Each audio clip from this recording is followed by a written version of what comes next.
May? No, there was one in June the 2nd. Okay, well, I'll check that at the office. I'll be happy to. Well, the last thing is, I don't understand how you, and you love Northport so much, can talk to somebody like this, Alabama political reporter, and go in there and distort you and everything that goes on up here, because, I mean, this is a bunch of bull. They didn't call anybody up here. They didn't give a chance for a second side. They took your side and Scott's, period. They called me, I answered the questions. Well, you answered the question right here that you didn't know anything about the resignation, and you did. And you said you backed it 100%. After the fact. After what fact? After the fact he resigned, I found out about it. Okay, but did you not tell the councilman that talked to you that you backed their decision 100%? No, sir. No, at no point did I ever say that, because it was wrong. Well, my last question for you is, at any time, have you ever taken a campaign contribution in cash and not reported it on your filing? And before you answer, you know I know the answer to this question. There's been donations less than $100 that I didn't report. Yes, sir. That's not what I'm talking about. Okay. I know, and you know what the rules are. I just want to know if you've ever taken a campaign contribution that was supposed to be reported and have not reported it. As far as I know, I've reported everything, Joe. All right, that answers all my questions. Thank you, sir. Thank you, council. Thank you, Jody. Second citizen signed up to speak, Mr. Terry Ware. Mr. Terry, good to see you again. Please state your name and address for the record. Good afternoon. I'm Terry Ware of 911 10th Street, Northport. I'd just like to say thank you for inviting me, Councilor Lourdes and Brother Scott over there. Thank you. That's it? That's it? All right. Appreciate you. Okay. Thank you, Terry. Thank you for coming. Item 14, ladies and gentlemen, is mayor and council members' business. We'll start with District 1 Councilwoman Judy Hayes. I have no business tonight, thank you. Thank you. District 2 under my business, I forgot to mention this last council meeting. I wanted to actually thank our men and women of the armed forces. If you served in the armed forces, please raise your hand. I want to thank y'all. One to begin with, I got the opportunity to take advantage of a boss lift program where, you know, the National Guard and Army actually sends you to Fort Benning, Georgia. I really enjoyed it. I saw some good recruits and saw military life for about 2 or 3 days, and I have a newfound respect for everybody putting the uniform on. But our National Guard and Army recruits, they were very well trained, and actually got to witness a dedication ceremony for our Rangers. So again, I'm so thankful to be a part of that, and it actually, I've got a newfound respect for our men and women in uniform. So again, that was a big treat a few weeks back. Also, too, this was handed to me earlier this afternoon. Headliners Barbershop, they're a local Northport business. They're preparing for their 4th annual Back to School Bash. Again, this event is sponsored by Headliners, and various other businesses will feature games and food for students. Details of the event are Sunday, August the 7th, from 4 to 8 p.m. at Civitan Park. That's right on Main Avenue. Again, Headliners Barbershop, they're a Northport business. The purpose is to assist the children of the community with some needed school supplies for the school year and show children that Headliners Barbershop appreciates their support of them and their families, and would like to give a small token for the upcoming school year. Again, they're expecting about 250 students in the Northport and Tuscaloosa school system.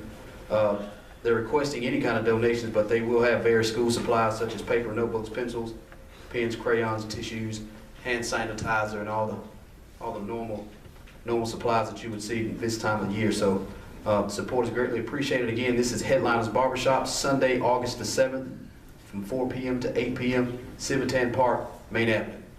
And that's all the business I have. District 3, Councilman Sullivan. Thank you. Just want to mention a special guest I have with me tonight. My son, Parker, is quite occupied at the moment. He had a birthday yesterday. He turned 4, so I just want to wish him a happy birthday.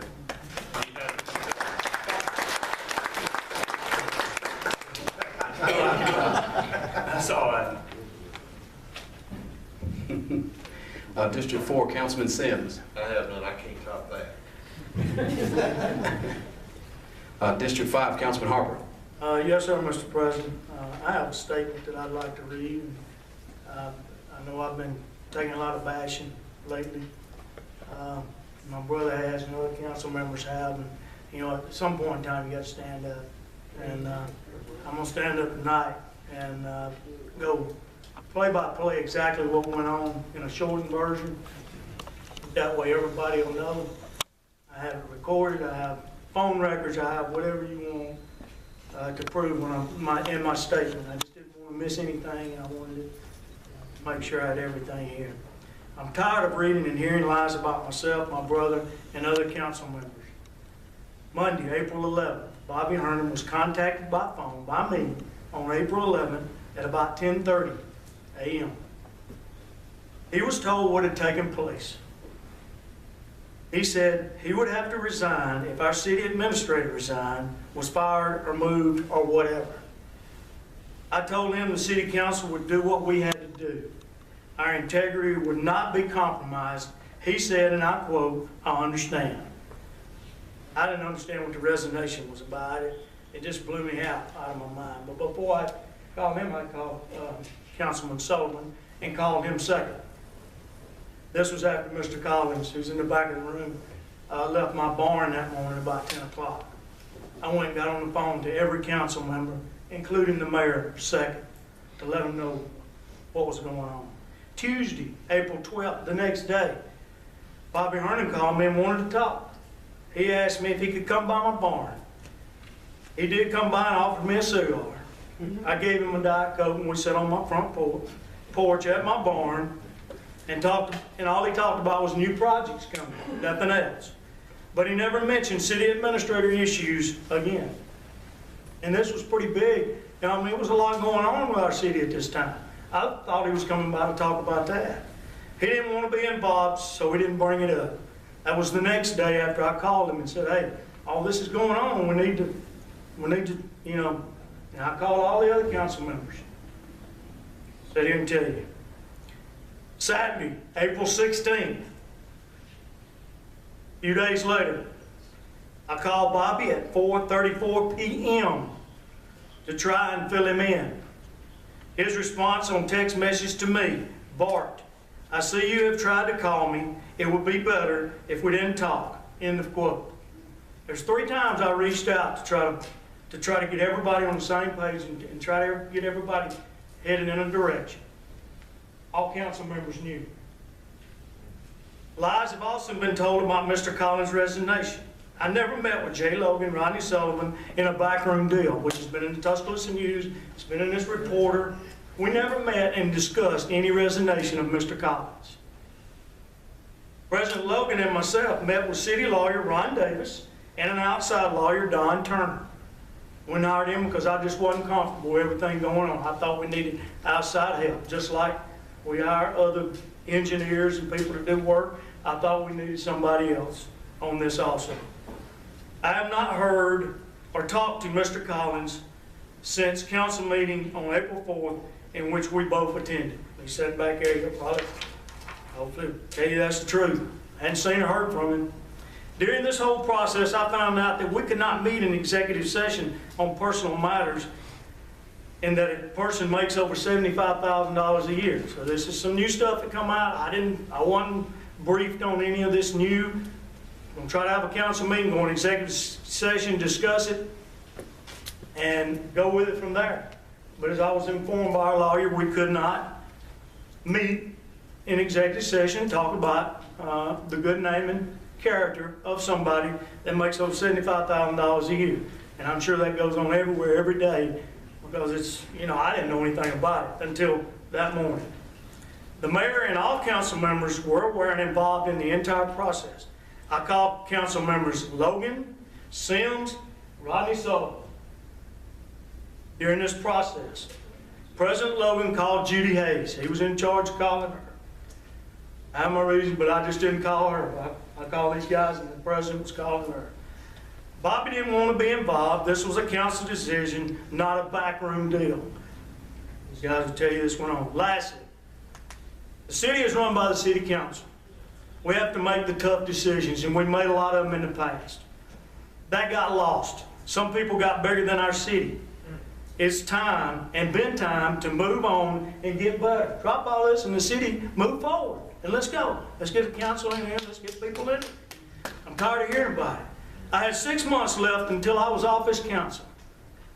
Do you think I wanted all this? I wanted to stir up all this mess and get the Harpers in charge of the city of Northport? I'm going off the council. And as soon as I get off, I'm not going to have anything to do with politics anymore. And this is what keeps good people off politics, is this kind of crap right here. Amen. Do you think I wanted all this? Heck no, I didn't, man. I've lost sleep over this. My family suffered for it. My kids had to read this crap on Facebook. They had to tell me stuff about it because I don't do Facebook. And they read this stuff off to me, and I say, I don't worry about it. But it eats at you. You're darn right it does, and I'm sick of it. You have to do what's right, and a lot of times that's hard. Hard decisions are hard. It would have been easy for me to turn a blind eye. I could have just said no. I'm just going to sweep it under the rug. But I'm not made. I'm not that kind of person, and I'm not made that way. If it's a problem, whether it's in my last 2 months or my 6 months or I got 2 days to go, I'm going to attack that problem for the city of Northport. I put my hand on the Bible to uphold all the ordinances of the city of Northport.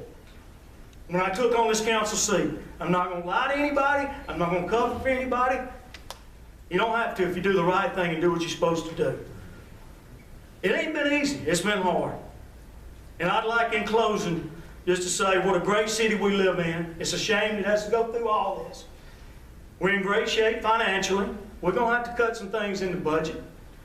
But we're in great shape financially. And we have the best employees anywhere. Thank you to all y'all.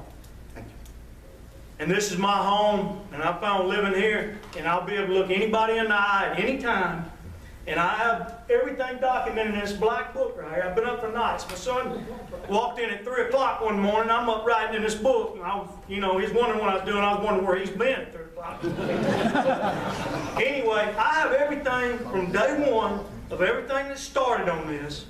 Didn't want to be a part of it, but I have everything in this book documented, phone records, anything anybody wants, in this book right here of all that went on. And I want to just blow by. Let's move on as a city and get out of all this crap of back and forth. And we did this, and we did a backroom deal, and all that. It's time to move on. Get the city moving on. I'm not going to be in this council seat. I don't know if Mr. Sims is running or not, but it's going to be a new council person up here for sure, and possibly two if he's not running. So it's time for them to take over, and let's get moving on. I love this city. And these next few months, I'm going to do everything I can for it, and I'm not turning a blind eye on anything. I'm going to do what I held my hand up to do for this city and the citizens. That's all I got. Thank you, Mr. President.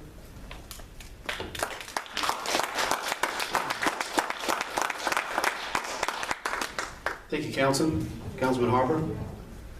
Mayor Herndon. Yes, if you would, please remember the blood drive that I announced on April the 19th.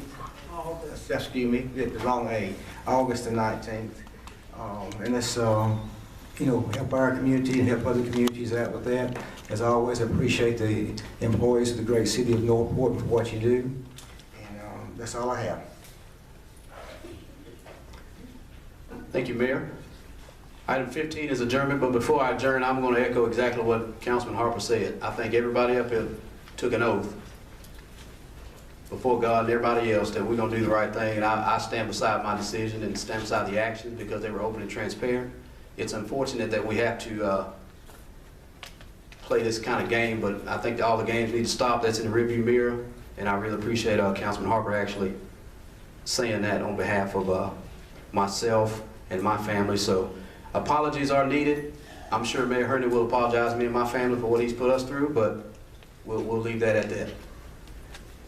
Item 15 is adjournment, ladies and gentlemen. I'll make a motion to adjourn. Is there a second? Second. Second by Councilman Harper. Any questions or comments? I'm going to adjourn the meeting.